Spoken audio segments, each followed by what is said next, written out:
اس نے کرتا پہن رکھا تھا جس کی ایک ہی جیب تھی، یہ پہلو میں تھی، اس میں سے 5-6 روپے اور کچھ آنے نکلے۔ اس کے باپ نے بتایا کہ اس کے پاس روپوں کی تھیلی ہونی چاہیے تھی، جسے ہم پنجابی میں گتھی کہتے۔ اس زمانے میں نوٹ کم اور روپے کے سکے زیادہ ہوتے تھے، اس لیے رقم تھیلیوں میں اٹھائی جاتی تھی۔ لاش کے ساتھ یا ارد گرد کوئی تھیلی نہیں تھی۔ باپ نے بتایا کہ وہ ٹٹو پر گیا تھا جو کرائے پر لیا گیا تھا، وہاں ٹٹو بھی نہیں تھا۔ میری نگاہ میں یہ رازنی کی واردات تھی۔ میں نے لاش پر سربات کا معائنہ کیا، کپڑوں پر کہیں بھی خون نہیں تھا، اس کا سر منڈا ہوا تھا، وہاں بھی مجھے کسی زخم یا چوٹ کا نشان نظر نہیں آیا۔ لاش کا منہ جس طرح کھلا ہوا تھا، اس سے موت کا باعث معلوم ہو رہا تھا۔ میں نے گردن دیکھی، سامنے والے حصے پر صاف نشان تھے جو واضح کرتے تھے کہ گلا ہاتھوں سے دبایا گیا۔ کسی لاش کی گردن پر یہ نشان ہوں تو جسم پر زخم یا ضرب کے نشان عموماً نہیں ہوتے۔ گلا اسی صورت میں دبایا جاتا ہے جہاں قاتل کے پاس ہتھیار نہ ہو یا وہ خون کے چھینٹوں سے بچنے کے لیے ہتھیار استعمال نہ کرنا چاہتا ہو۔ بہرحال یہ دیکھنا ڈاکٹر کا کام تھا کہ جسم پر کوئی زخم یا ضرب ہے یا نہیں اور موت کا باعث کیا ہے۔ میں نے تفتیش کی بنیاد باندھنے کے لیے معائنہ کر لیا تھا۔ میرے لیے سب سے بڑی مشکل یہ پیدا ہو گئی تھی کہ رات 9 بجے کے لگ بھگ مینہ برسا تھا، جس نے پاؤں کا ایک بھی نشان نہیں رہنے دیا تھا۔ اگر وہاں تک مقتول ٹٹو پر سوار تھا تو ٹٹو کا بھی کوئی کھرا نہیں تھا۔ کھوجی میری کوئی مدد نہیں کر سکتا تھا۔ بارش نے زمین سے ساری شہادتیں دھو ڈالی تھیں۔ بارش سے یہ فائدہ ضرور ہوا تھا کہ کوئی درندہ باہر نہیں نکلا، ورنہ لاش پہچاننے کے قابل بھی نہ رہتی۔ میں نے اب لاش کو اس امید کے ساتھ غور سے دیکھنا شروع کیا کہ قاتل کی کوئی نشانی مل جائے۔ عام طور پر یوں ہوتا ہے کہ قاتل موقع واردات پر کوئی ایسی نشانی چھوڑ جاتا ہے جو سراغ رسانی میں مدد دیتی ہے۔ اس کے لیے غیر معمولی طور پر تیز نظر کی ضرورت ہوتی ہے۔ بعض نشانیاں ایسی ہوتی ہیں جن پر نظر کم ہی پڑتی ہے۔ میں نے لاش کے ارد گرد کچھ دور تک دیکھا، کچھ نہ ملا۔ اس کے کپڑوں کو دیکھا، ہاتھ دیکھے، انگلیاں اور ناخن دیکھے۔ جب میں نے اس کے بائیں ہاتھ کو ہاتھ میں لیا تو ایک چیز مل گئی۔ یہ اس کی انگوٹھی میں پھنسے ہوئے 3 بال تھے۔ ایک بال کم و بیش 1 فٹ لمبا تھا، دوسرا اس سے 2-3 انچ کم اور تیسرا اس سے بھی کم لمبا تھا۔ یہ بال بلا شک و شبہ کسی عورت کے تھے۔ اس کی انگوٹھی اوپر سے کشتی نما تھی۔ یہ فیشن انہی دنوں شروع ہوا تھا۔ شادی کی انگوٹھیاں اسی شکل کی بنتی تھیں۔ یہ فیشن زنانہ تھا، لیکن مردوں نے بھی ایسی انگوٹھیاں پہن لی تھی۔ مقتول کی شادی 2 سال پہلے ہوئی تھی۔ اس کے باپ نے بتایا کہ یہ اس کی شادی کی انگوٹھی تھی۔ کشتی نما حصے میں جالی سی بنی ہوئی تھی جس میں سے ایک تار ٹوٹ گیا تھا۔ بال اس تار نے پکڑے تھے۔ مجھے یہ خیال بھی آیا کہ یہ بال کسی سکھ کے بھی ہو سکتے ہیں۔ رازن سکھ ہوگا۔ اس نے مقتول کا گلا دبایا تو مقتول نے اس کے بال پکڑ لیے ہوں گے، لیکن میں نے اپنے اس خیال کو قبول نہیں کیا۔ ایک اس لیے کہ سکھ بال کھلے نہیں رکھتے، پگڑی کس کر باندھتے ہیں۔ دوسرے اس لیے کہ اس علاقے میں کوئی سکھ رازن میرے ریکارڈ پر نہیں تھا۔ یہ بال باریک تھے، عورت کے ہی ہو سکتے تھے۔ مجھے بہرحال 100% یقین تھا کہ یہ عورت کے بال ہیں۔ انگوٹھی کو دیکھ کر ہی مجھے خیال آیا کہ رازنوں کو سونے کی یہ انگوٹھی نظر نہیں آئی اور انہوں نے لاش کی جیب بھی نہیں دیکھی۔ جیب میں بھی کچھ رقم تھی۔ میں نے اس کی وجہ یہ سوچی کہ انہیں روپوں کی تھیلی مل گئی تھی، اس لیے انہوں نے کسی اور طرف دھیان نہ دیا۔ لاش پوسٹ مارٹم کے لیے بھجوا دی اور بال لپیٹ کر جیب میں رکھ لیے۔ میں نے نمبردار کو پرے لے جا کر مخبری کے متعلق ضروری ہدایات دی اور واپسی کے دوران سوچتا رہا۔ لاش قصبے سے 1.5-2 میل دور سے ملی تھی۔ یہ شہر دراصل قصبہ تھا۔ مجھے بار بار یہ خیال آتا تھا کہ یہ رازنی کی واردات نہیں، راہزن گلا نہیں دبایا کرتے تھے۔ یہ سوچ بھی آئی کہ مقتول ہندو تھا، بلکہ ہندو بنیا، جس سے اس دلیری کی توقع نہیں رکھی جا سکتی کہ اس نے راہزن یا راہزنوں کا مقابلہ کیا ہوگا۔ اس زمانے کے راہزن اور ڈاکو ایسے تھے کہ لوگ ان کے نام سے ہی ڈر جاتے تھے۔ بال عورت کے تھے اور عورت راہزن نہیں ہو سکتی تھی۔ مقتول کا باپ میرے ساتھ چلا آ رہا تھا۔ میں نے اس سے پوچھا کہ اس کا بیٹا کتنا دلیر ہے۔ اس نے بتایا کہ کوئی خاص دلیر نہیں، کاروبار میں تیز تھا۔ پھر میں نے اس کے چال چلن کے متعلق پوچھا۔ باپ نے جواب دیا کہ مقتول شادی شدہ تھا، اس میں کوئی بری عادت نہیں تھی، اس کی کسی کے ساتھ دوستی بھی نہیں تھی اور دشمنی بھی نہیں تھی۔ میں باپ سے امید نہیں رکھ سکتا تھا کہ وہ کہتا کہ اس کے بیٹے کا چال چلن ٹھیک نہیں تھا۔ میں نے پوچھا کہ مسلمانوں کے ساتھ اس کی دوستی تھی۔ باپ نے جواب دیا کہ مسلمانوں کے تو وہ سائے سے بھی دور بھاگتا تھا۔ پوسٹ مارٹم کا انتظام شہر میں ہی تھا۔ میں تھانے میں داخل ہوا تو دن کا تیسرا پہر گزر رہا تھا۔ کاغذی کارروائی مکمل کی اور سول ہسپتال چلا گیا۔ پوسٹ مارٹم میں کچھ زیادہ ہی وقت لگ گیا۔ رپورٹ یہ تھی کہ مقتول کو مرے تقریباً 20 گھنٹے گزر چکے۔ اس کا مطلب یہ تھا کہ پوسٹ مارٹم 12 بجے شروع ہوا تو موت کا وقت گزشتہ روز 4 بجے بعد دوپہر تھا۔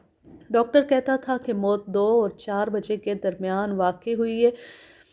معدے میں کھانے کی جو اشیاء گئی تھیں وہ اس نے نوٹ کر لی تھیں۔ اس نے رائے دی کہ یہ خوراک دوپہر کی ہو سکتی ہے۔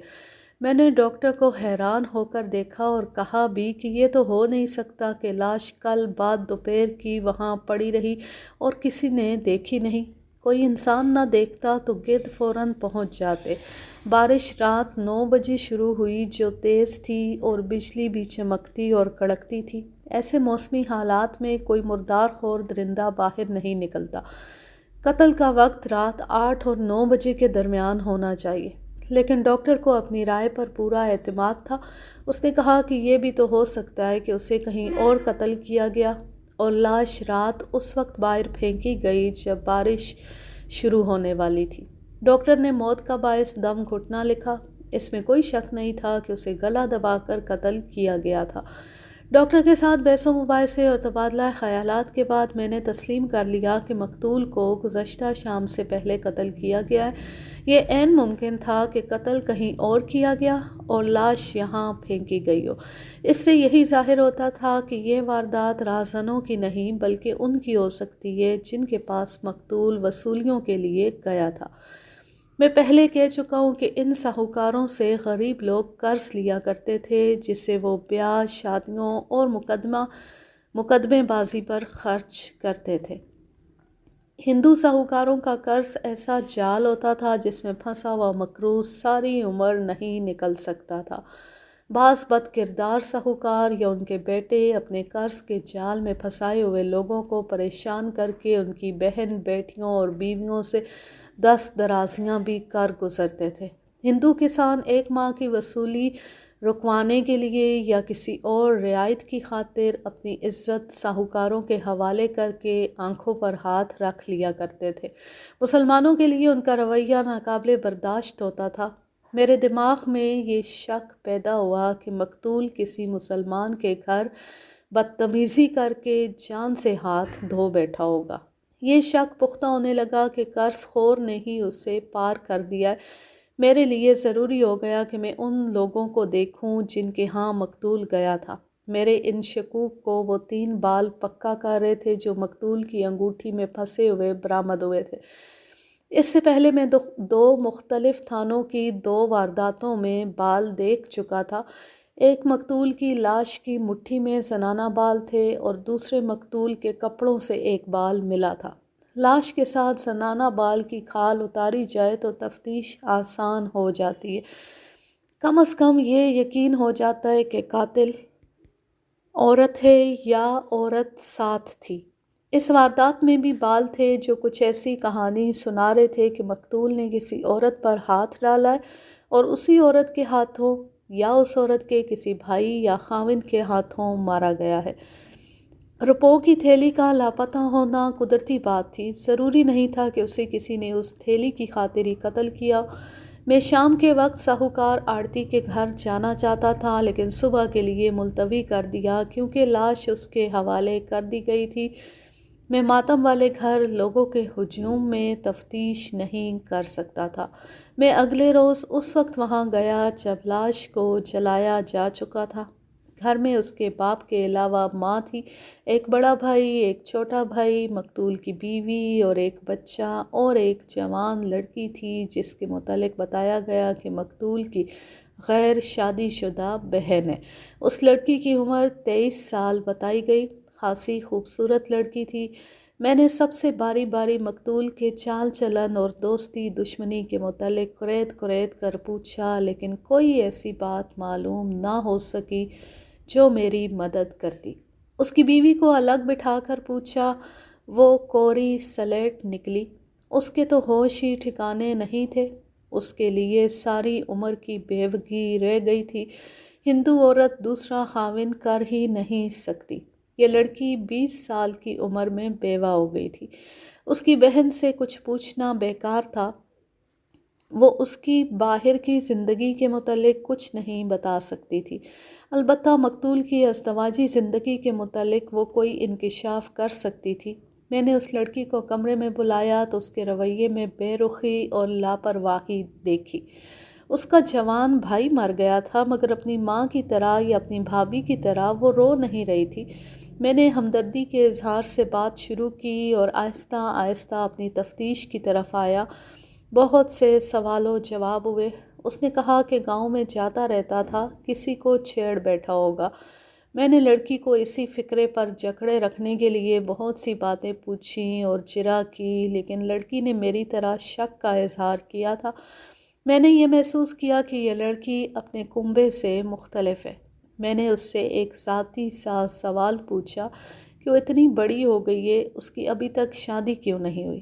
اس علاقے کے ہندو 14-15 سال کی عمر میں لڑکیوں کو بیاہ دیا کرتے تھے۔ اس کی عمر 23 سال ہو چکی تھی۔ بہرحال یہ اس گھرانے اور اس لڑکی کے ذاتی معاملات تھے۔ میرے دماغ پر تفتیش سوار تھی۔ اس لڑکی کا ذکر اس لیے کر دیا ہے کہ یہ مجھے اپنے گھرانے کے تمام افراد سے مختلف لگتی تھی۔ میں نے مقتول کے باپ سے کہا کہ وہ کل صبح ٹٹو یا گھوڑے کا انتظام کر کے صبح سویرے تھانے پہنچ جائے۔ اسے ان گھروں تک لے جانا تھا جہاں مقتول وصولیوں کے لیے گیا تھا۔ یہ ذرا لمبا سفر تھا۔ 3 مختلف گاؤں تھے، شہر سے 2 سے 4 میل تک دور تھے۔ ان کا آپس میں بھی 2-2 میل کا فاصلہ تھا۔ مقتول کے باپ کو معلوم تھا کہ مقتول کو کہاں کہاں جانا تھا۔ اگلی صبح میرا قافلہ دیہات کی طرف چل پڑا۔ ہم سب سے پہلے قریبی گاؤں میں گئے۔ وہاں مقتول کو 2 گھروں میں جانا تھا۔ میں باری باری دونوں گھروں میں گیا۔ مقتول ان سے وصولیاں کر کے چلا گیا تھا۔ مجھے اچھی طرح یاد نہیں رہا کہ کہاں سے اس نے کتنی رقم وصول کی تھی۔ مجموعی طور پر 400 کے قریب تھی۔ میں نے دونوں گھروں کے تمام افراد کو اچھی طرح ٹھونک بجا کر دیکھا۔ ایک گھر میں ایک جوان بیوی تھی۔ میں نے اپنے انداز سے یہ معلوم کرنے کی کوشش کی کہ مقتول نے اس پر دست درازی تو نہیں کی تھی۔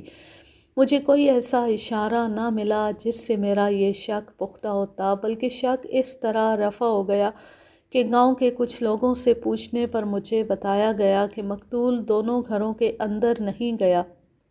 باہر کھڑے کھڑے اسے رقم مل گئی تھی اور وہ ٹٹو پر سوار ہو کر چلا گیا تھا۔ اسے چائے پانی کے لیے رکنے کو کہا گیا تھا۔ وہ یہ کہہ کر چل پڑا تھا کہ فلاں فلاں گاؤں میں بھی جانا ہے اور شام سے پہلے گھر پہنچنا ضروری ہے۔ وہاں سے ہم دوسرے گاؤں گئے۔ وہاں بھی 2 گھر تھے جہاں سے اسے وصولیاں کرنی تھی۔ دونوں گھروں سے پتہ چلا کہ مقتول وہاں گیا ہی نہیں۔ اس سے مجھے کچھ شک ہوا۔ میں نے گہری تفتیش شروع کر دی۔ گاؤں سے بھی معلوم کرایا، وہ واقعی وہاں نہیں گیا تھا۔ اسے جن کے پاس جانا تھا انہوں نے اس کے باپ سے کہا کہ رقم لے جائے۔ یہ چھوٹا سا گاؤں تھا، باہر کے کسی آدمی کا وہاں جانا چھپ نہیں سکتا تھا۔ وہاں سے چلنے لگے تو ایک آدمی نے بتایا کہ وہ شہر سے آ رہا تھا۔ اس نے مقتول کو فلاں گاؤں کی طرف جاتے دیکھا۔ وہ ٹٹو پر سوار تھا۔ اس سے یہ پتہ چل گیا کہ وہ ادھر آیا ہی نہیں۔ وہ جس گاؤں کی طرف جاتا دیکھا گیا تھا وہ ذرا بڑا گاؤں تھا۔ مقتول کے باپ نے بتایا کہ اس گاؤں میں اس کا ایک بھائی رہتا ہے، اس کی ایک بیٹی جوان ہے جس کے ساتھ مقتول کی بہن کی بہت محبت ہے۔ وہ اکثر اس گاؤں میں آتی ہے اور کبھی کبھی رات کو بھی وہیں رہتی ہے۔ مقتول جب بھی ادھر آتا ہے اپنے چچا کے گھر ضرور جاتا ہے۔ ہم اس گاؤں کی طرف روانہ ہو گئے۔ فاصلہ کوئی 3 میل تھا۔ راستے سے کچھ الگ ہٹ کر ایک بڑی خوبصورت جگہ تھی جسے سارے علاقے کے لوگ باغیچہ کہتے تھے۔ یہ ایک مسلمان کی جاگیر تھی۔ اس نے وہاں باغ بنا رکھا تھا، سبزیوں کا باغ بھی تھا اور ارد گرد دور دور تک کھیتیاں اسی کی ملکیت تھیں۔ مالک شہر میں رہتا تھا۔ یہ انگریزوں کی عطا کی ہوئی زمین تھی۔ اس کے آباء و اجداد نے انگریزوں کی بہت خدمت کی تھی۔ خاندان کے 2-3 آدمی کسی زمانے میں فوج میں تھے جو پہلی جنگ عظیم میں لڑے تھے۔ موجودہ مالک بھی انگریزوں کا زر خرید غلام تھا۔ ان کی خوشنودی کے لیے دین اور ایمان سے دستبردار ہو جایا کرتا تھا۔ مسلمانوں کے خلاف مخبری کرنے سے بھی گریز نہیں کرتا تھا۔ اس کا ایک مکان شہر میں تھا اور ایک اس زمانے کی نئی طرز کا مکان باغیچے میں یعنی زمینوں پر تھا۔ یہ مکان انگریزوں کی خاطر و مدارات کے لیے بنایا گیا تھا۔ کبھی کبھی کوئی انگریز شکاری ادھر آتا تھا تو یہ جاگیردار اسے اس مکان میں ٹھہراتا تھا۔ اس کے لیے شراب اور کباب کا اہتمام کرتا تھا۔ وہاں سے کچھ دور آگے مرغابی اور چیتل کا بہت شکار تھا۔ باغیچے کے مکان میں باقاعدہ رہائش کسی کی نہیں تھی۔ مالک کا بیٹا وہاں آتا جاتا رہتا اور ضرورت پڑے تو کچھ دن وہیں رہتا تھا۔ یہ بیٹا جوان تھا۔ میں اس کا نام ظاہر نہیں کروں گا، آپ اسے زاہد کہہ لیں۔ اس کے ساتھ میری اچھی جان پہچان تھی۔ زندہ دل آدمی تھا۔ ابھی اس کی شادی نہیں ہوئی تھی۔ عمر 25-26 سال ہو چکی تھی۔ جہاں تک میں اسے جانتا تھا وہ باپ سے بلکہ آباء و اجداد سے کچھ مختلف تھا۔ اس میں مسلمانوں والے وصف نظر آتے تھے، تاہم میں اسے پکا مسلمان نہیں سمجھتا تھا۔ دولت اور جاگیر ہو تو مذہب اور اخلاق کی کوئی پرواہ نہیں کیا کرتا۔ زاہد کی ذاتی زندگی کے متعلق میں زیادہ نہیں جانتا تھا۔ وہ بڑے اچھے جسم والا خوبرو جوان تھا۔ گھوڑ سواری اور نیزہ بازی میں مشہور تھا۔ اس کی ذاتی زندگی قابل تعریف ہو ہی نہیں سکتی تھی۔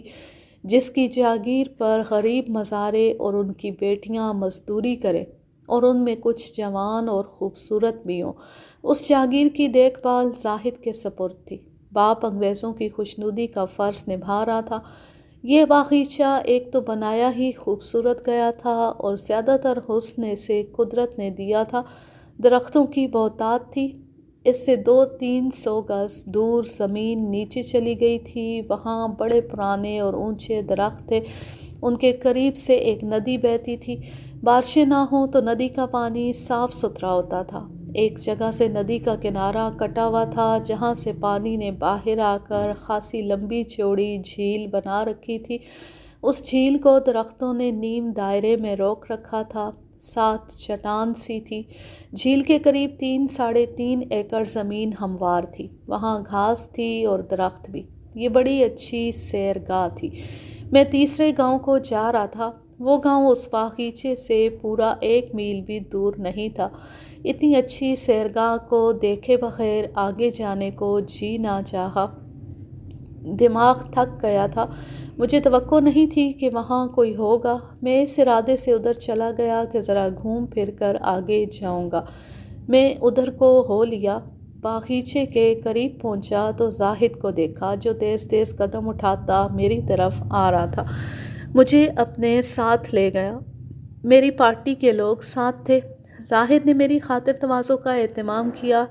سنا ہے شیام ساہوکار کا بیٹا قتل ہو گیا ہے۔ آپ شاید اسی کے سلسلے میں پھر رہے ہیں۔ اس کا قاتل کوئی رازن ہوگا یا بدبخت نے کسی عورت پر ہاتھ ڈالا ہوگا۔ یہ لوگ کسانوں کو بیاج پر قرضہ دے کر ان کی عزت بھی بیاج میں ہی وصول کر لیتے ہیں۔ کیا وہ اس قماش کا آدمی تھا؟ میں تو کافر کی اولاد کو اچھی طرح جانتا بھی نہیں تھا۔ میں اسے اتنا ہی جانتا تھا کہ گورے رنگ کا مریل سا جوان تھا۔ لعنت بھیجو ملک صاحب، کافر جتنے بھی مر جائیں اچھا ہے۔ لکھ دو، اس کے پاس رقم تھی، کوئی ڈاکو اسے قتل کر کے رقم لے گیا، سب آپ کے ہاتھ میں ہے، گول کرو کیس کو، ہاں مہاں آپ مارے مارے پھر رہے ہیں۔ مجھے اس جوان سال مسلمان کی باتیں بڑی اچھی لگ رہی تھیں۔ ایک تو اس کے لب و لہجے میں چاشنی اور اثر تھا، دوسرے اس کے جسم اور چہرے مورے کا بھی اثر تھا۔ میں نے اسے دل سے پسند کیا۔ ہم ہنسی مذاق بھی کرتے رہے۔ میں نے اسے بتایا کہ کیس گول کرنا میرے لیے ممکن نہیں، لیکن تفتیش بھی آسان نظر نہیں آتی۔ میں نے اسے واردات کا ہر ایک پہلو بتایا اور کہا کہ اپنے مزاروں اور نوکروں سے پوچھے کہ مقتول کو کسی نے کسی طرف ٹٹو پر سوار جاتے دیکھا ہوگا۔ زاہد نے کہا کہ اس کے مزارے وغیرہ مقتول کو پہچانتے ہی نہیں ہوں گے۔ اس کے بعد اس نے ادھر ادھر کی گپ شپ شروع کر دی جو میرے لیے دلچسپ تھی۔ دماغی تھکن دور ہو گئی اور پھر میں تیسرے گاؤں کو چل پڑا۔ وہ تھوڑی دور تک میرے ساتھ آیا اور اس نے ایک بار پھر کہا کہ میں ان سود خوروں کے بیٹے کے قتل میں زیادہ دلچسپی نہ لوں۔ اس کے یہ الفاظ مجھے آج بھی یاد ہے۔ اس نے کہا، ان ساہوکاروں نے ان غریبوں کو جتنا لوٹا ہے، اس کے مقابلے میں ایک ساہوکار کی موت کوئی معنی نہیں رکھتی۔ اس کی جو تھیلی گم ہوئی ہے اس میں ہزاروں نہیں 300-400 روپے ہوں گے۔ وہ تو خود لٹیرا تھا، اسے کسی نے لوٹ لیا تو کیا قیامت آ گئی ہے۔ مجھے زاہد کی باتیں اچھی لگ رہی تھیں۔ یہ خیال مجھے بھی آیا تھا کہ ان لٹیروں کے ایک بیٹے کی موت افسوسناک واقعہ نہیں، مگر میں اپنی ڈیوٹی کا پابند تھا، مجھے قاتل کا سراغ لگانا تھا۔ میں تیسرے گاؤں میں چلا گیا۔ ہمارا استقبال مقتول کے چچا نے کیا۔ میں نے اسے شہر میں مقتول کے گھر بھی دیکھا تھا۔ اس گاؤں سے مقتول کو صرف ایک گھر سے وصولی کرنی تھی۔ مقتول کے چچا نے بتایا کہ وہاں سے اس نے وصولی کر لی تھی اور میرے گھر چلا گیا تھا۔ میں نے اس گھر جا کر تمام افراد کو دیکھا جہاں سے مقتول نے وصولی کی تھی۔ وہاں ایک جوان لڑکی تھی۔ میں نے اس گھر کے تمام افراد سے پوچھا کہ مقتول نے ان کے ہاں کوئی بدتمیزی کی تھی۔ میں نے لڑکی سے بھی پوچھا، کسی نے بھی کوئی شکایت نہ کی۔ میں نے مقتول کے چچا سے کہا کہ شاید اسے معلوم ہو کہ مقتول نے کبھی کسی لڑکی پر دست درازی کی ہو۔ اس نے مقتول کی تعریفیں شروع کر دیں۔ میں نے اسے کہا کہ اگر وہ مقتول کے گناہوں پر پردہ ڈالے گا تو قاتل کا سراغ نہیں ملے گا۔ بہت ساری جرح کے بعد مجھے مقتول کے خلاف کوئی شکایت نہ ملی۔ ادھر ادھر سے پوچھا تو بھی بات وہی رہی۔ میں دراصل اس عورت کا سراغ لگانے کی کوشش کر رہا تھا جس کے 3 بال مقتول کی انگوٹھی میں پھنسے ہوئے تھے۔ مقتول کے چچا نے بتایا کہ مقتول نے دوپہر کا کھانا اس کے گھر کھایا تھا۔ اسے ایک اور گاؤں میں بھی جانا تھا، اس لیے جلد ہی روانہ ہو گیا۔ میں نے پوچھا کہ مقتول نے کوئی ایسا ذکر کیا تھا کہ کسی کے ساتھ وصولی کے سلسلے میں اس کا جھگڑا ہو گیا؟ اس نے بتایا کہ ایسا کوئی ذکر نہیں ہوا تھا۔ چچا نے باتوں باتوں میں افسوس کا اظہار کیا کہ مقتول کی بہن بھی یہاں آئی ہوئی تھی۔ مقتول جب آیا تو اس کی بہن جھیل پر گئی ہوئی تھی۔ بیچارہ مرنے سے پہلے اپنی بہن کو بھی نہ دیکھ سکا۔ یہ وہی بہن تھی جسے میں نے مقتول کے گھر دیکھا تھا۔ معلوم ہوا کہ بھائی کے قتل سے 1 روز پہلے گاؤں اپنے چچا کے گھر گئی تھی۔ اس کے باپ نے مقتول سے کہا تھا کہ وصولیاں کر کے اپنی بہن کو ساتھ لیتے آنا۔ مقتول کو ابھی ایک اور گاؤں میں جانا تھا۔ بہن باہر گئی ہوئی تھی۔ مقتول نے چچا سے کہا کہ وہ زیادہ دیر رک نہیں سکتا۔ مقتول جس گاؤں جا رہا تھا وہاں سے ہم تفتیش کر آئے تھے، وہ وہاں تک نہیں پہنچا تھا۔ اس سے ظاہر ہوتا تھا کہ اسے راستے میں ہی کسی نے دھر لیا۔ اس گاؤں تک ایک تو یہ راستہ تھا جس سے ہم آئے تھے، ایک راستہ اور بھی تھا۔ یہ جنگل اور چٹانوں میں سے ہو کر جاتا تھا۔ ادھر بھی ندی پر لکڑی کا پل تھا۔ میرے دماغ میں آئی کہ وہ اس راستے سے گیا ہوگا۔ وہ علاقہ ویران تھا اور ڈھکا چھپا بھی تھا۔ اسے کوئی دیہاتن نظر آ گئی ہوگی جس پر ہاتھ ڈال کر وہ اسی کے ہاتھوں یا اس کے ساتھ کے کسی مرد کے ہاتھوں قتل ہو گیا۔ اگر ایسا ہی ہوا ہے تو انہوں نے لاش اتنی دور کیوں جا پھینکی، ندی میں کیوں نہ بہا دی؟ ڈاکٹر کی اس رائے کی تصدیق ہو گئی کہ مقتول کو شام سے بہت پہلے قتل کیا گیا۔ اس نے وقت 2 اور 4 کے درمیان بتایا تھا۔ 2 بجے وقت صحیح معلوم ہوتا تھا۔ اس کا مطلب یہ تھا کہ مجھے یہ تمام علاقہ کھوجنا تھا اور یہاں بہت سے مخبر پھیلانے تھے۔ میں گاؤں میں ایک کھلی جگہ بیٹھا تھا۔ بہت سے لوگ جمع ہو گئے تھے۔ سب کو پتہ چل چکا تھا کہ شیام ساہوکار کا بیٹا قتل ہو گیا۔ اس مجمع میں سے ایک آدمی نے مجھے بتایا کہ اس نے مقتول کو باغیچے کے نیچے جھیل کے کنارے دیکھا تھا۔ میں نے اس آدمی کو اپنے پاس بٹھا لیا اور پوچھ گچھ کی۔ اس نے بتایا کہ وہ ٹٹو پر سوار تھا۔ جھیل سے ذرا پرے لڑکیوں نے ایک درخت کے ساتھ جھولا ڈال رکھا تھا جسے ہم پنجابی میں پینگ کہتے ہیں۔ مقتول نے ٹٹو روک لیا تھا اور لڑکیوں کو دیکھ رہا تھا۔ یہ آدمی ادھر سے گزر رہا تھا، وہاں رکا نہیں۔ اس نے یہ نہیں دیکھا کہ مقتول وہاں سے کس وقت چلا اور کس طرف گیا۔ میرے کئی ایک سوال پوچھنے پر معلوم ہوا کہ اس گاؤں کی لڑکیاں کبھی کبھی رسے لے کر اس خوبصورت جگہ چلی جاتی ہیں جس کے قریب ندی بہتی ہے، اور اوپر چلے جاؤ تو زاہد کا باغیچہ ہے، وہاں وہ پینگ ڈال کر جھولا کرتی تھیں۔ مقتول کی بہن اس گاؤں میں اپنے چچا کے گھر آئی تو چچا کی بیٹی اور گاؤں کی 7-8 ہندو لڑکیوں کے ساتھ وہ اس جگہ چلی گئی تھی۔ مقتول کے چچا نے کہا تھا کہ مقتول جب اس کے گھر آیا تو اس کی بہن سہیلیوں کے ساتھ باغیچے کے نیچے چلی گئی تھی۔ مجھے جب اس آدمی نے بتایا کہ اس نے مقتول کو اس جگہ کے قریب کھڑے دیکھا تھا تو مجھے خیال آیا کہ مقتول نے اپنی بہن کو وہاں دیکھا ہوگا اور اسے ضرور ملا ہوگا۔ مجھے یہ بھی یاد تھا کہ میں نے مقتول کے گھر اس لڑکی کے ساتھ باتیں کی تھیں تو اس نے یہ نہیں بتایا تھا کہ اسے بھائی ملا تھا۔ اگر وہ اسے ملا ہوتا تو وہ ضرور ذکر کرتی۔ اس لڑکی کا نام شانتی تھا۔ اس کے متعلق آپ کو پہلے بتا چکا ہوں کہ میں نے گھر میں اس کے انداز میں بے رخی اور لاپرواہی دیکھی تھی۔ میں نے یہ بھی محسوس کیا جیسے اسے بھائی کے مرنے کا اتنا غم نہ تھا جتنا ایک بہن کو ہونا چاہیے۔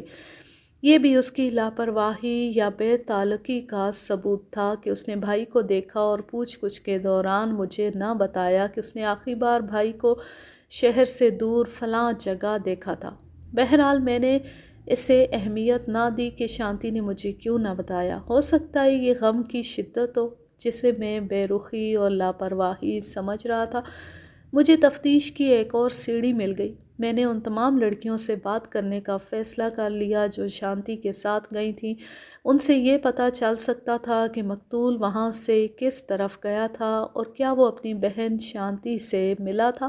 میں نے مقتول کے چچا سے کہا کہ وہ ان تمام لڑکیوں کو اپنے گھر بلا لے۔ میں اس دوران لوگوں کو وہاں سے ہٹا کر نمبردار اور چوکیدار کو کچھ ہدایات دینے لگا۔ ان کے کرنے کا ایک کام تو یہ تھا کہ وہ ٹٹو کا سراغ لگائیں۔ کوئی آدھے گھنٹے بعد مجھے اطلاع دی گئی کہ لڑکیاں آ گئی ہیں۔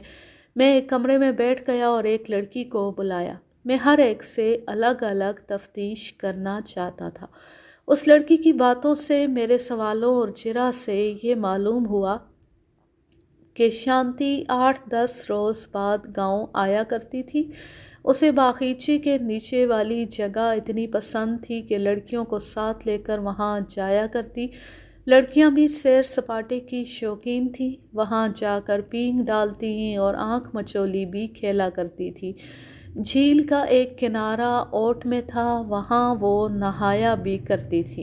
اس لڑکی نے مقتول کو وہاں دیکھا تھا۔ وہ پہلے ذرا پرے کھڑا رہا۔ ایک لڑکی نے کہا کہ شانتی کا بھائی کھڑا ہے۔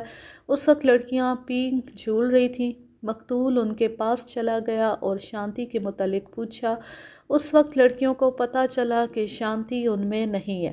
یہ کوئی عجیب بات یا گھبرانے والی بات نہیں تھی۔ بعض اوقات 1-2 لڑکیاں کہیں گھومنے پھرنے یا نہانے کے لیے ادھر ادھر ہو جایا کرتی تھی، وہاں کسی قسم کا خطرہ نہیں تھا۔ مقتول کو اپنے درمیان دیکھ کر سب لڑکیاں اس کے گرد کھڑی ہو گئیں۔ ہر کسی کی زبان پر یہی الفاظ تھے کہ شانتی کہاں ہے؟ کسی کو معلوم نہ تھا۔ ان لڑکیوں کے گاؤں کی ایک غریب سی لڑکی ذرا اوپر کھڑی تھی۔ وہ شانتی کو بھی جانتی تھی اور اس کے بھائی کو بھی۔ وہ لڑکیوں کو ہنستا کھیلتا دیکھ رہی تھی۔ لڑکیاں جب مقتول کے گرد اکٹھی ہو گئی تو یہ لڑکی بھی نیچے آ گئی۔ اس نے لڑکیوں سے کہا کہ جھیل کی طرف جا کر شانتی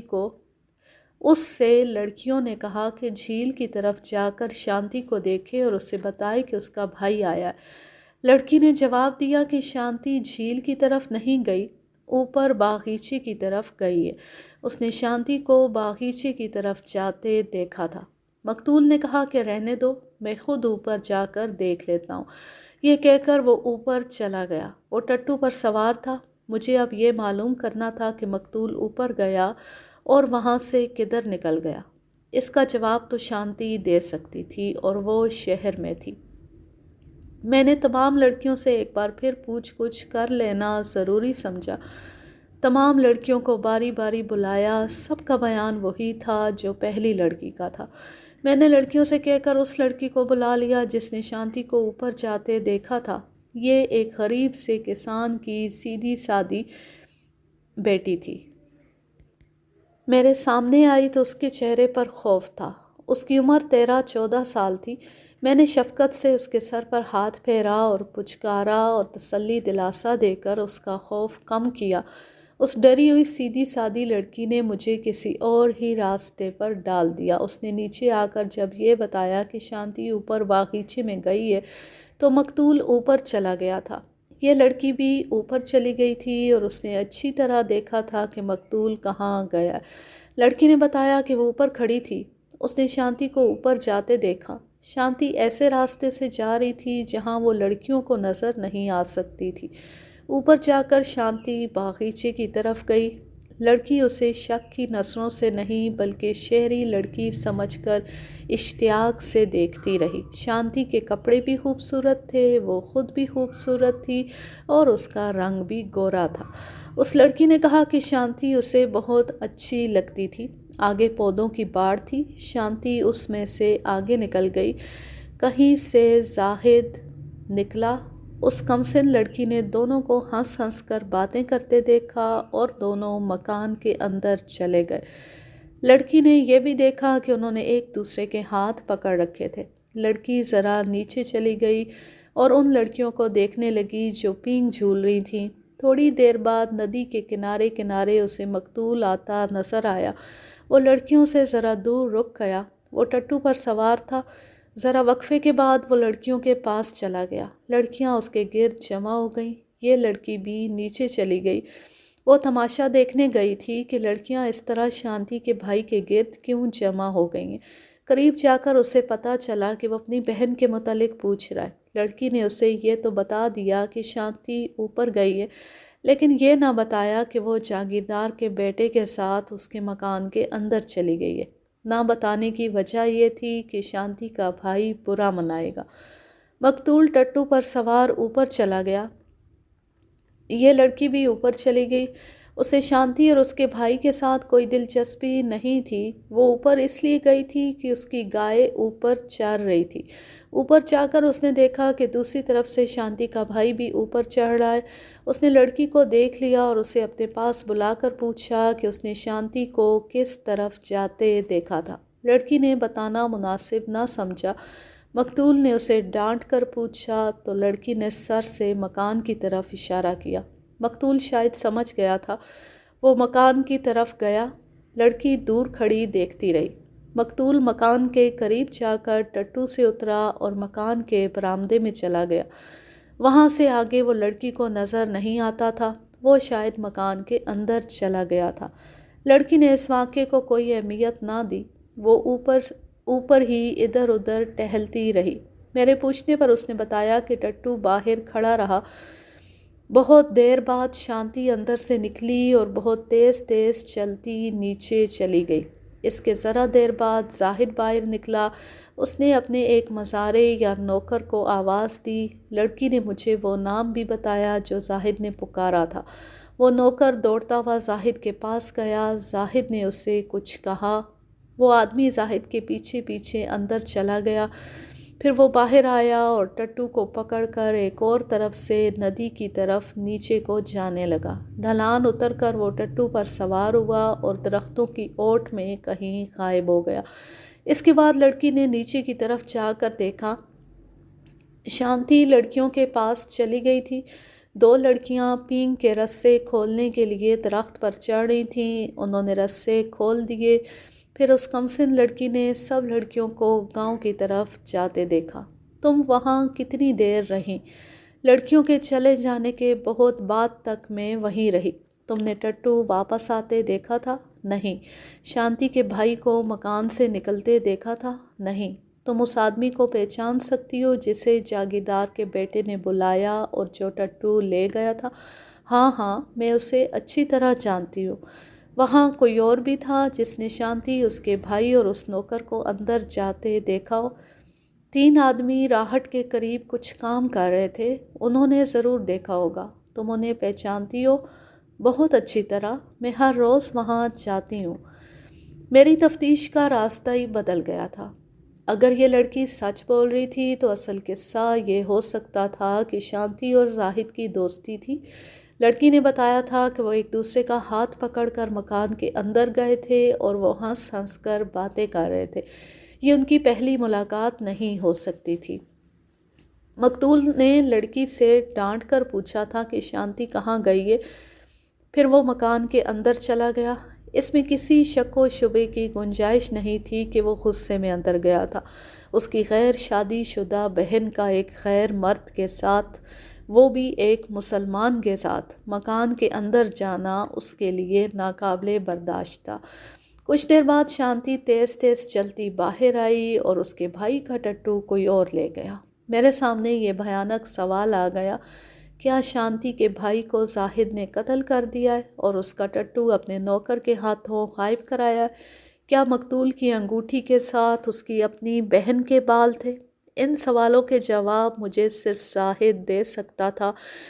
یہ کام میرے لیے خاصا مشکل تھا کیونکہ زاہد اس خاندان کا فرد تھا جو انگریزوں کا منصور نظر تھا اور یہ جاگیردار خاندان تھا۔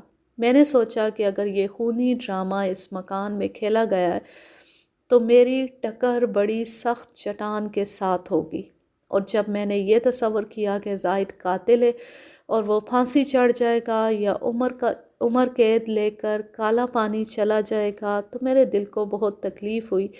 یہ آدمی مجھے بہت اچھا لگتا تھا۔ میرے لیے اور کوئی راستہ رہ ہی نہیں گیا تھا۔ مجھے فوراً زاہد کو اور اس لڑکی کی نشاندہی پر اس کے اس نوکر کو شامل تفتیش کرنا تھا جو ٹٹو لے گیا تھا، اور ان نوکروں کو بھی جو اس وقت راہٹ پر کام کر رہے تھے۔ مجھے معلوم تھا کہ اس قسم کے جاگیرداروں کے نوکر ان کے جرائم میں مددگار ہوتے ہیں اور اس کے عوض انعام حاصل کرتے ہیں۔ ان سے کوئی بات اگلوانا آسان نہیں ہوتا۔ اگر یہ نوکر پکڑے جائیں تو جاگیردار رشوتیں دے کر انہیں چھڑا لیتے ہیں یا مقدموں کا خرچ اپنے ذمے لے لیتے ہیں۔ میں نے زاہد پر حملہ کرنے سے پہلے ضروری سمجھا کہ زمین پختہ کر لوں۔ میں نے لڑکیوں کو ایک بار پھر باری باری بلانا شروع کیا۔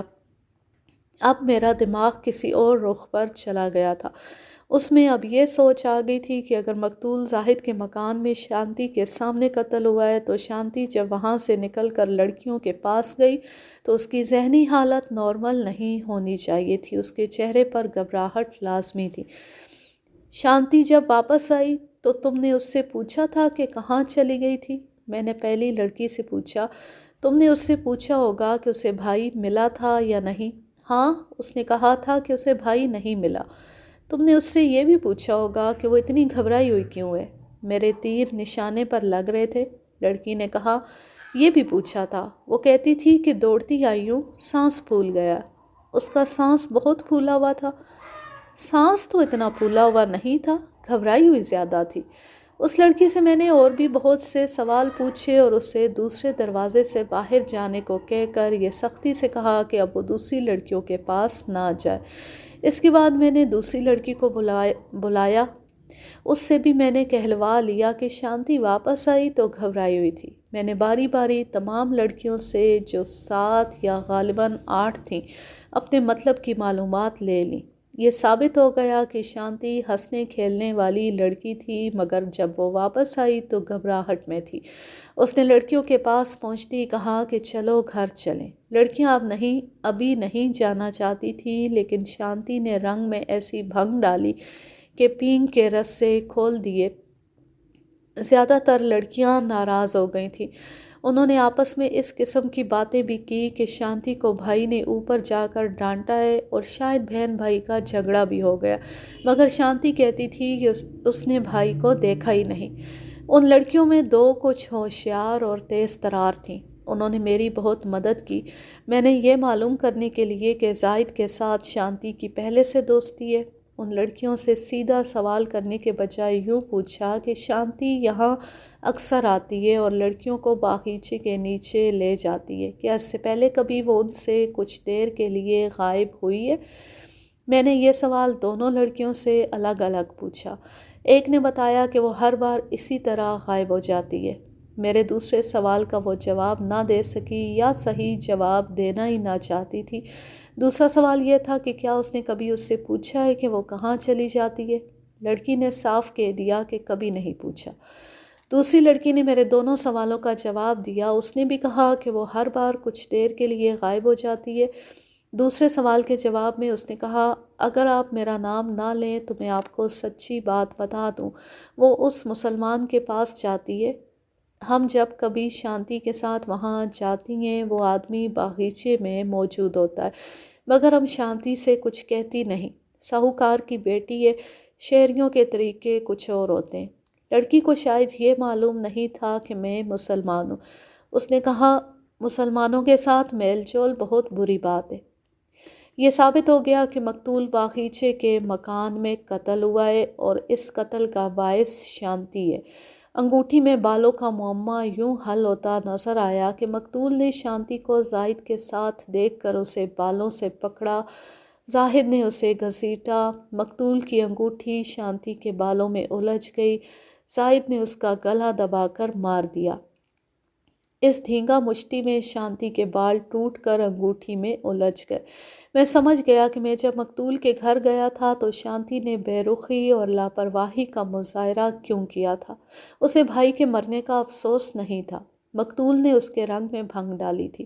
مجھے زاہد کی باتیں بھی یاد آئیں جو اس نے میرے ساتھ کی تھیں۔ اس نے مجھے کہا تھا کہ میں اس قتل کو گول کر دوں اور لکھ دوں کہ اسے کسی رازن یا ڈاکو نے روپوں کی تھیلی کی خاطر قتل کر دیا ہے۔ میں اس وقت یہ سمجھ رہا تھا کہ زاہد یہ باتیں ہندوؤں کی نفرت کی وجہ سے کر رہا ہے۔ اب مجھ پر واضح ہوا کہ وہ کسی اور پس منظر میں بات کر رہا تھا۔ اس کا مقصد مجھ پر روشن ہو گیا۔ سورج غروب ہونے والا تھا۔ میں اتنے اہم انکشاف کے بعد اگلی کارروائی کو اگلے روز کے لیے ملتوی نہیں کر سکتا تھا۔ میرے ساتھ ایک ہیڈ کانسٹیبل اور 4 کانسٹیبل تھے۔ مجھے انہی سے کام چلانا تھا۔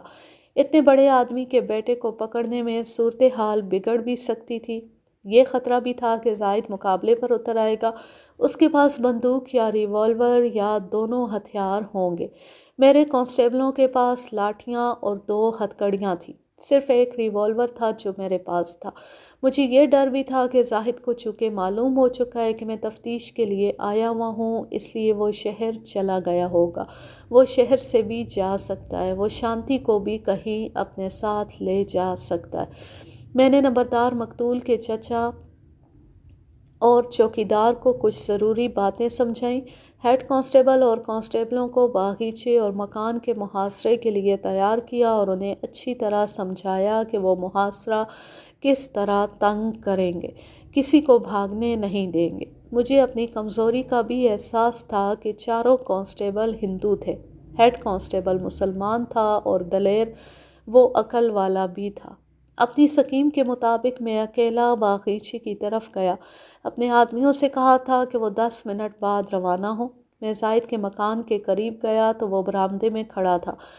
میں نے دوستانہ طریقے سے ہنس کر دور سے ہی السلام علیکم کہا۔ وہ دوڑتا آیا، میں گھوڑے سے اترا۔ زاہد نے مجھ سے ہاتھ ملایا اور پوچھا کہ کوئی سراغ ملا ہے یا نہیں۔ میں نے مقتول اور اس کے پیدا کرنے والوں کو 2-4 گالیاں دی۔ زاہد مجھے اندر لے گیا۔ اس نے پھر وہی باتیں شروع کر دیں کہ میں ایک ہندو کے قتل کی تفتیش میں اتنی محنت نہ کروں۔ میں نے اس کی تائید کی اور گپ شپ ہوتی رہی۔ اس نے مجھے کہا کہ میں کھانا اس کے ساتھ کھا کر جاؤں۔ میں نے سوچا کہ اس خوبرو جوان کو گمان تک نہیں کہ یہ آج رات میرا مہمان ہوگا۔ سورج غروب ہو چکا تھا۔ برآمدے میں کسی کے دوڑنے کی آواز آئی اور کمرے کا دروازہ زور سے کھلا۔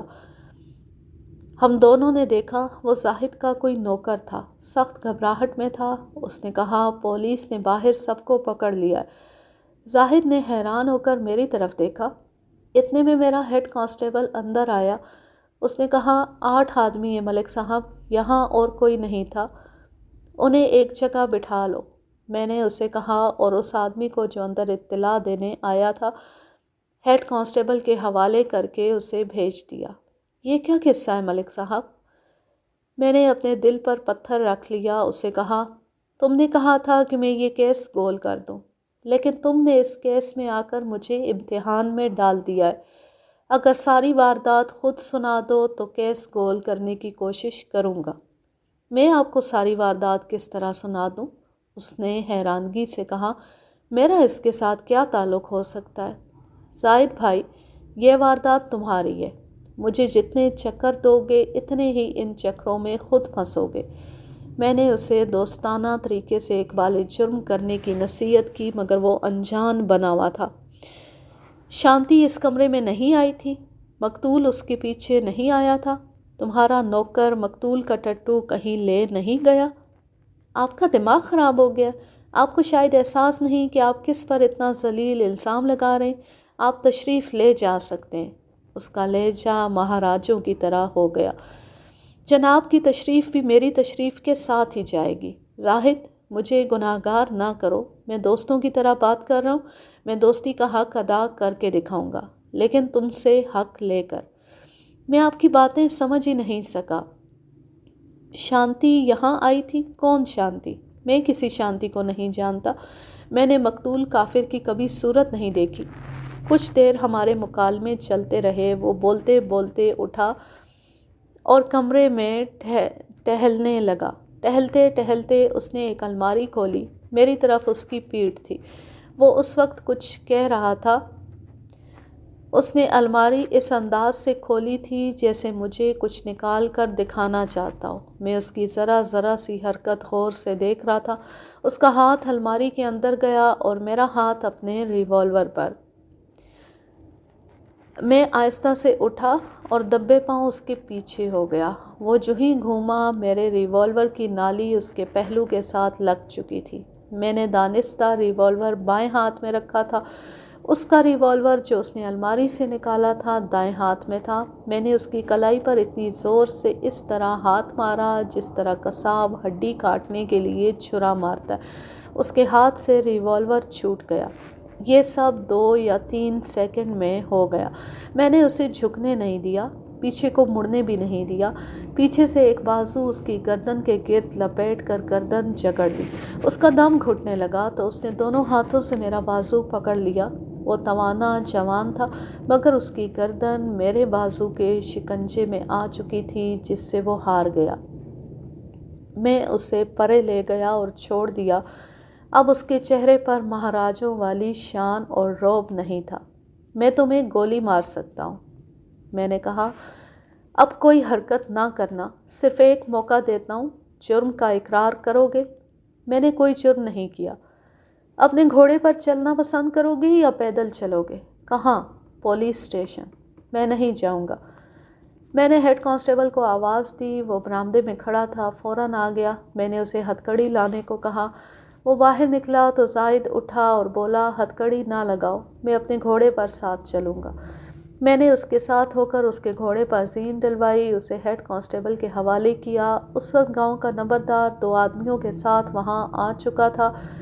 میں نے مکان کی تلاشی لی، وہ تو چھوٹا سا ایک محل تھا، ایک الماری میں شراب کی بوتلیں بھی پڑی تھیں۔ مجھے وہاں واردات سے متعلق کوئی چیز نظر نہ آئی۔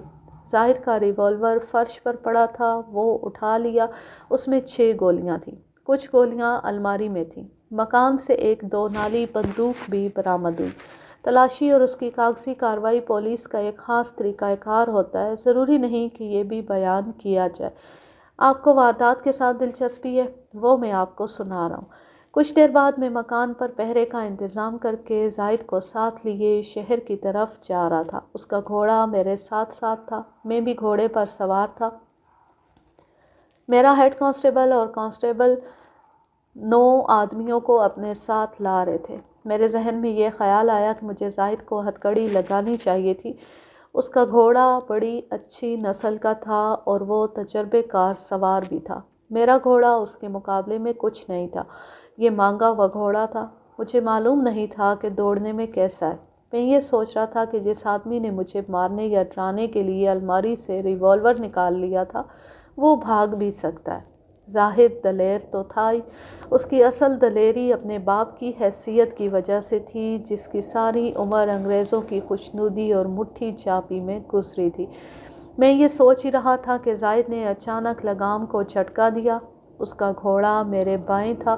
اس نے گھوڑے کو بائیں طرف موڑا اور اس کا گھوڑا سرپٹ دوڑ پڑا۔ زاہد کو شاید یاد نہیں رہا تھا کہ میرے پاس ریوالور ہے۔ میں زاہد پر فائر نہیں کر سکتا تھا۔ میں نے بھی گھوڑے کو ایڑ لگائی اور بائیں کو موڑ دیا۔ وہاں زمین ہموار لگتی تھی۔ میری توقع کے خلاف میرا گھوڑا بڑے کام کا نکلا۔ اس کی دوڑ تسلی بخش تھی۔ زاہد کا مجھ سے فاصلہ 20 قدم کے قریب ہوگا۔ میں نے ریوالور نکال کر ہوا میں ایک گولی فائر کی۔ زاہد نہیں رکا۔ اندھیرے میں وہ مجھے سائے کی طرح نظر آ رہا تھا۔ میں اس کے گھوڑے کو گولی مار سکتا تھا مگر یہ ڈر تھا کہ گولی زاہد کو لگ جائے گی۔ دوڑتے گھوڑے سے نشانے پر فائر کرنے کی مجھے کوئی مشق نہیں تھی۔ زاہد اس علاقے سے واقف تھا، شاید سامنے کوئی رکاوٹ ہوگی۔ اس نے گھوڑا دائیں کو موڑا۔ میں جہاں تھا وہیں سے گھوڑا موڑ دیا۔ اس سے فاصلہ اور کم ہو گیا۔ میں نے ایک اور ہوائی فائر کیا اور پھر مجھے یاد نہیں کہ یہ کس طرح ہوا کہ زاہد کا گھوڑا کچھ اور مڑا۔ میں سیدھا جا رہا تھا۔ فاصلہ اتنا کم ہو گیا کہ 5-6 قدم رہ گیا۔ میں نے اس کے گھوڑے کی پیٹھ پر زین کے پیچھے فائر کیا۔ اس کا گھوڑا بڑی زور سے ہنہنایا اور بائیں کو مڑا۔ پھر گھوڑا بے قابو ہو گیا۔ اس کا گھوڑا زخمی ہو چکا تھا۔ میں اتنی سواری تو جانتا تھا۔ میں اس کے پہلو میں چلا گیا اور ریوالور اس کے گھوڑے کے کندھوں کی طرف کر کے گولی چلا دی۔ فاصلہ 3 گز سے کم ہی ہوگا۔ 2 گولیاں جسم میں لے کر گھوڑا کہاں جاتا۔ تھوڑی دور جا کر رک گیا۔ زاہد کود کر اترا، میں بھی اترا۔ گھوڑا گر پڑا۔ اگر اب بھاگے تو تمہیں بھی گولی مار دوں گا۔ اسے اپنے گھوڑے کے قریب لے جا کر اس کے ہاتھ پیٹھ پیچھے کیے اور گھوڑے کی لگام کے ساتھ کس کر باندھ دیے۔ پھر میں نے اپنے ہیڈ کانسٹیبل کو آوازیں دینی شروع کر دیں۔ وہ لوگ بہت دور رہ گئے تھے۔ میری آوازوں پر وہ دیر بعد مجھ تک پہنچے۔ زاہد کا گھوڑا تڑپ رہا تھا۔ میں نے کانسٹیبل سے ہتھکڑی لے کر زاہد کو لگا دی۔ 2 کانسٹیبلوں کو زاہد کے گھوڑے کے پاس چھوڑا۔ یہ شہادت کے لیے استعمال کرنا تھا۔ اگر پہرا نہ لگاتا تو صبح تک درندے اسے صاف کر جاتے اور زین کوئی آدمی اتار لے جاتا۔ میں نے زاہد کے آدمیوں سے کہا کہ اگر کسی نے بھاگنے کی کوشش کی تو اسے گولی مار دی جائے گی۔ وہ ڈر گئے۔ میں گھوڑے پر سوار ہو گیا۔ تھانے پہنچے تو میں نے سب کو اپنے دفتر میں فرش پر بٹھا دیا۔ زاہد کو اس کے نوکروں کے ساتھ بٹھایا۔ محتاج و غنی سب ایک ہو گئے تو میں نے اپنے ASI سے کہا کہ جا کر شانتی کو لے آئے۔ زاہد کے گھوڑے کے پہرے کی بدلی اور کھانے وغیرہ کا انتظام کیا اور میں نہانے اور کھانا کھانے کے لیے چلا گیا۔ میں نے ملزم پکڑ لیے تھے لیکن اس سے میرا کام ختم نہیں ہوا بلکہ مشکلات وہیں سے شروع ہوتی تھیں۔ شانتی ہندو تھی۔ اس میں مشکل یہ کہ وہ علاقہ ہندو اکثریت کا تھا۔ یہ کافر ایک ہندو لڑکی کی عزت بچانے کے لیے مقتول کو فراموش کر سکتے تھے اور میرے کام میں رخنے ڈال سکتے تھے۔ دولت ان کے ہاتھ میں تھی، انگریز ان کے ہاتھ میں تھا۔ یہی مشکل مجھے زاہد کے باپ کی طرف سے نظر آ رہی تھی۔ وہ گورنر تک پہنچنے والا آدمی تھا، اس لحاظ سے میں اسے بھی ہندوؤں کی قطار میں شامل کرتا تھا۔ میں مسلمان تھا اور پردیسی مسلمان، گویا اس کیس کا ایک سیاسی یا مذہبی پہلو بھی تھا۔ میں عدالت میں مقدمہ ہارنے کے لیے تیار نہیں تھا۔ صرف ایک پہلو مجھے روشن نظر آتا تھا، وہ یہ کہ مقتول ہندو اور قاتل مسلمان تھا۔ اس پہلو کو دیکھ کر مجھے امید بندھتی تھی کہ ہندو مجھ پر نظر رکھیں گے کہ میں مسلمان ملزموں کی مدد تو نہیں کر رہا۔ اس کا مجھے بے حد قلق تھا، مگر مسلمان کا جرم دیکھیں کہ اس نے مجھے مارنے کے لیے ریوالور نکالا اور فرار ہونے کی کوشش بھی کی۔ میں کم و بیش 2 گھنٹوں بعد تھانے میں گیا۔ آدھی رات ہونے کو تھی۔ شانتی الگ کمرے میں بیٹھی تھی، باقی ملزم میرے کمرے میں تھے۔ انہیں پانی کا ایک گھونٹ بھی نہیں پینے دیا گیا تھا۔ میں نے شانتی کو اپنے ساتھ لیا اور اپنے دفتر میں لے گیا۔ اس کے ساتھ کوئی بات نہ کی۔